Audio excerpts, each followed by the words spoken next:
कपिल सिब्बल का चुनाव आयोग से सवाल, 11 दिन बाद वोटिंग का डेटा क्यों आया। सांसद कपिल सिब्बल ने वोटिंग का डेटा 11 दिन बाद आने को लेकर चुनाव आयोग पर सवाल खड़े कर दिए हैं। चलिए आपको बताते हैं पूरी खबर। राज्यसभा सांसद कपिल सिब्बल ने चुनाव आयोग पर सवाल उठाए हैं। उन्होंने कहा कि 11 दिन के बाद आयोग की वेबसाइट पर 11 दिन बाद डेटा क्यों आया। सुप्रीम कोर्ट का भी निर्णय आया है ईवीएम के बारे में, और सुप्रीम कोर्ट ने कहा है कि हर नागरिक को ईसीआई पे विश्वास रखना चाहिए, इलेक्शन कमीशन पे विश्वास रखना चाहिए, वो सही भी है।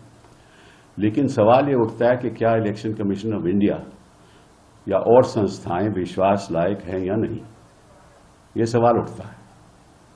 अभी क्या हो रहा है कि पहले चरण के बाद जो नतीजे इलेक्शन कमीशन की वेबसाइट पे आए हैं कि कितनी परसेंटेज वोट हुई, वो 11 दिन के बाद आए हैं, और केवल इतना ही आया कि इतनी परसेंटेज वोट हुई। कितने वोट पड़े हैं वो वेबसाइट पे नहीं दिखाया गया।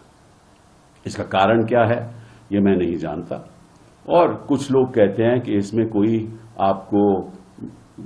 आपको विश्वास रखना चाहिए कि ये जो कहा गया है वो सही है। हम विश्वास रखेंगे, लेकिन इतना जरूरी है कि इलेक्शन कमीशन को एक प्रेस कॉन्फ्रेंस के द्वारा ये बताना चाहिए कि 11 दिन क्यों लग गए। क्योंकि मैंने कई पूर्व इलेक्शन कमिश्नर से बात की है, उन्होंने कहा है कि हम जब इलेक्शन कमीशन में थे तो तुरंत या तो उसी शाम को या अगले दिन सुबह वेबसाइट पे नतीजे आ जाते थे कि कितने लोगों ने वोट किया है। तो 11 दिन क्यों लगे।